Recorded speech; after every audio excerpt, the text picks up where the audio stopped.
Introduction. Yesterday, Roy was very happy as he was going for a picnic with his family. They all were traveling smoothly. Then suddenly a dog came in their way and his father applied hard brakes. They all felt a jerk and fell forward. Then Roy asked to his father that, "Why we all fell forward when brakes were applied?" Then his father replied him that, "It was due to inertia of our body." This means that while the car stopped, their body remained where it is due to inertia. Now, let's learn more about inertia and laws of motion. Objectives.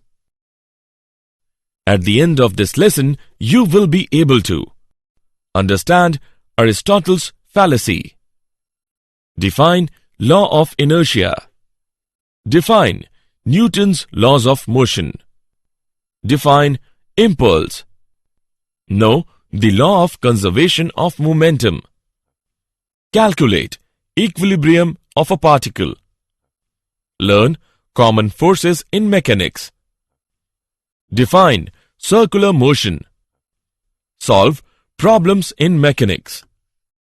Aristotle's fallacy. According to Aristotle, the Greek thinker, an external force is required to keep a body in motion. Let's understand with an example. A toy cart is at rest. When a boy pulls the handle attached to the cart, then the cart comes into motion. And when boy releases the handle, then cart comes at rest. Now, according to Aristotle, cart came at rest because there is no external force applied on it. But actually, the cart comes at rest due to frictional force of the surface, which opposes the motion of cart. Law of inertia. The inertia of a body is the property of the body by virtue of which it opposes the change in the position of the rest or of uniform motion of the body in the absence of external force. Inertia of a body is directly proportional to its mass. Any velocity once imparted to a body will be definitely maintained as long as there are no causes of acceleration or retardation, a condition which is approached only on horizontal planes where the forces of friction has been minimized. Let us take an example. In the case of a plane which is sloping downwards, there is already present a cause of acceleration. In the case of a plane which is sloping upwards, there is already present a cause of retardation. In the case of horizontal plane, there is a constant motion. Newton's first law of motion. Newton's first law of motion states that every body continues to be in its state of rest or of uniform motion in a straight line, unless compelled by some external force to act. If the net external force on a body is zero, its acceleration is zero. Acceleration can be non-zero only if there is a net external force on the body. Newton's second law of motion. First of all, we will talk about the momentum. Momentum of a body is defined as the product of its mass and velocity. P is equal to m into v. It is a vector quantity. The direction of momentum is in the direction of velocity. Its SI unit is kilogram meter per second.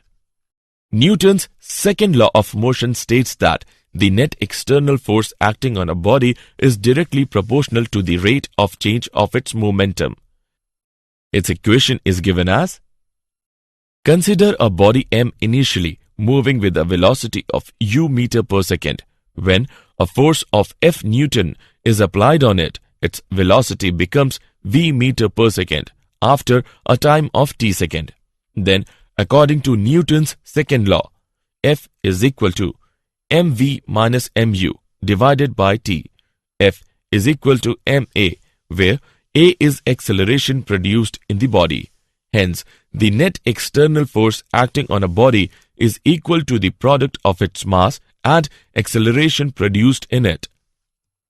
Example: constant force acting on a 8 kg mass change its speed from 2 meter per second to 3.8 meter per second in 25 seconds. If the direction of motion of the body remains unchanged, calculate the magnitude and the direction of the force.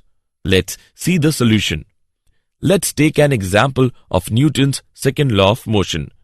Given values are: m is equal to 8 kg, u is equal to 2 meter per second, v is equal to 3.8 meter per second, t is equal to 25 seconds, f is equal to ma is equal to m into v minus u divided by t is equal to 8 into 3.8 minus 2 upon 25. Force is equal to 0.58 Newton. Because the direction of motion does not change but magnitude of velocity increases, therefore force must act along the direction of motion. Impulse. Impulse is defined as the effect of a force on a body which acts on it for a short interval of time. Impulse is equal to the product of force and the time interval. I is equal to F into t. If the momentum of a body gets changed from P1 to P2 in time t, then according to Newton's second law of motion, F is equal to P2 minus P1 divided by t. Impulse is I is equal to P2 minus P1 divided by t into t. I is equal to P2 minus P1. I is equal to delta P. Impulse is also equal to the change in momentum of the body. It is a vector quantity and its direction is same as that of change in momentum. Newton's third law of motion. Newton's third law of motion states that to every action there is always an equal and opposite reaction. Action and reaction are equal in magnitude, opposite in direction, and act on different bodies. A man rowing a boat with the help of oars, a ball is bouncing on the ground are the examples of Newton's third law of motion. Consider a pair of bodies A and B. Then FAB is equal to minus FBA. One of the two forces involved in the interaction between two bodies may be called action force. The other force will be called the reaction force. Conservation of momentum. Isolated system. A system is said to be isolated if there is no exchange of mass and energy between the system and surroundings. Conservation of momentum states that in the absence of an external force, the total linear momentum of an isolated system remains same or conserved. Explanation using Newton's second law of motion. When there is no external force F is equal to 0, then dp by dt is equal to 0. P is equal to constant, mv is equal to constant, m1 v1 is equal to m2 v2. Explanation using Newton's third law of motion. Consider an isolated system which consists of two particles of masses m1 and m2. Then total mass of the system is m is equal to m1 plus m2. Let a force F be applied on the system due to which F1 and F2 act on m1 and m2 respectively. If there is no external force acting on the isolated system, then F is equal to 0. d by dt of P is equal to 0. P is equal to constant. Hence, the law of conservation of linear momentum is proved. Assessment. Before proceeding further, let us know how much have you learned. Drag and drop the correct option. Equilibrium of a particle. When there is no change in the state of rest or of uniform motion of a body on which the forces act, the body is said to be in equilibrium. Concurrent forces are those forces whose lines of action intersect at a common point. The figure shows 4 concurrent forces F1, F2, F3 and F4, whose lines of action intersect at O. A body in equilibrium may be or may not be at rest. The condition necessary for equilibrium of a body under the action of concurrent forces is that the vector sum of all the forces acting shall be equal to 0. Lami's theorem states that if three concurrent forces acting on a body keep it in equilibrium, then each force is proportional to the sine of the angle between the other two forces. Let F1, F2 and F3 be three concurrent forces in equilibrium. Then, according to Lami's theorem, F1 upon sine alpha is equal to F2 upon sine beta is equal to F3 upon sine gamma. Common forces in mechanics. In mechanics, we encounter several kinds of forces. The main contact force in mechanics is friction. Friction.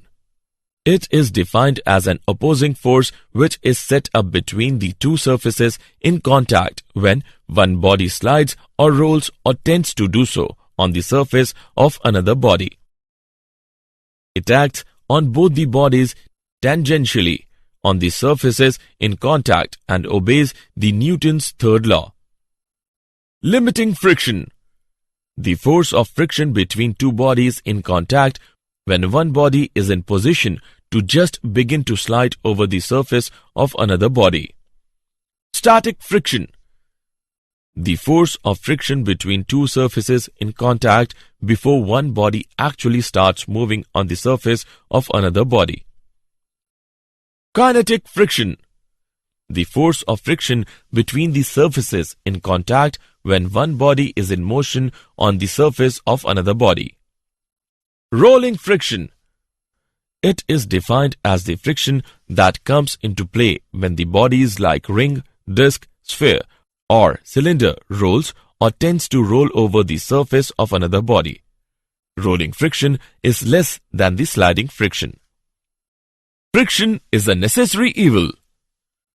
Friction always opposes the motion and energy is dissipated in overcoming the friction, but at the same time it is necessary because it helps us in walking, moving bodies and transmitting power. Methods of reducing friction. Friction can be reduced by reducing the value of coefficient of friction for the two surfaces in contact. This can be done in the following ways. Number 1. By polishing. Number 2. By lubricating using lubricants. Number 3. By converting sliding into rolling. Circular motion. When a body moves on a circular path, then its motion is called circular motion. And if a body moves on a circular path with a constant speed, then its motion is called uniform circular motion. Forces on the body is given by F is equal to ma is equal to mv square upon r. It is always directed towards the center of the circular path. Therefore, it is known as centripetal force. Some examples of horizontal circular motion are: Number 1. Vehicle taking a circular turn on a level road. When a vehicle takes a circular turn on a level road, the force of friction between the tires of the vehicle and road provides the necessary centripetal force to the vehicle. The maximum speed with which a vehicle can take a circular turn of radius r on a given road is given by V is equal to under root mu rg, where V is equal to speed of the vehicle, mu is equal to coefficient of friction. Number 2. Banking of roads. In hilly areas, circular turns are very frequent and sharp. Therefore, roads are made in such a way that their outer edge is slightly raised than the inner edge, so that sufficient centripetal force could be provided. If the vehicle takes a circular turn of radius r on a banked road with speed v, tan theta is equal to v square upon rg, where theta is the angle of banking. Number 3. Bending of a cyclist. A cyclist always bends himself with the vertical while taking a circular turn on the road, so that he could provide himself a sufficient centripetal force. Solving problems in mechanics. To solve a typical problem in mechanics, we should use the following steps. Step 1. Draw a diagram. Step 2. Choose a convenient part of the assembly as one system. Step 3. Draw a separate diagram which shows this system and all the forces on the system by the remaining part of the assembly. Step 4. In this diagram, include information about forces, that is, either given or you are sure about them. Step 5. If required, follow the same procedure for another choice of the system. Did you know? Sir Isaac Newton was born in 1642, the same year that Galileo died. He was born in a poor farming family. He was sent to study at Cambridge University in 1661. In 1665, Newton observed the fall of an apple. This simple incident prompted Newton to explore possibility of connecting gravity with the force that kept the moon in its orbit. This ultimately led him to the universal law of gravitation. 1 dyne of force is that much force which produces an acceleration of 1 centimeter per second square in a body of mass 1 gram. 1 gram weight of force is the force with which a body of mass 1 gram is attracted towards the center of the earth. The area under the force time graph gives the magnitude of the impulse of the given force in a given time. Summary. Let us summarize what we have learned. Gravitation is a natural phenomena by which physical bodies attract with a force proportional to their masses. The inertia of a body is the property of the body by virtue of which it opposes the change in the position of rest or of uniform motion of the body in the absence of external force. Newton's first law of motion states that every body continues to be in its state of rest or of uniform motion in a straight line unless compelled by some external force to act. Newton's second law of motion states that the net external force acting on a body is directly proportional to the rate of change of its momentum. Impulse is defined as the effect of a force on a body which acts on it for a short interval of time. Newton's third law of motion states that to every action there is always an equal and opposite reaction. Conservation of momentum states that in the absence of an external force, the total linear momentum of an isolated system remains same or conserved. When there is no change in the state of rest or of uniform motion of a body on which the forces act, the body is said to be in equilibrium.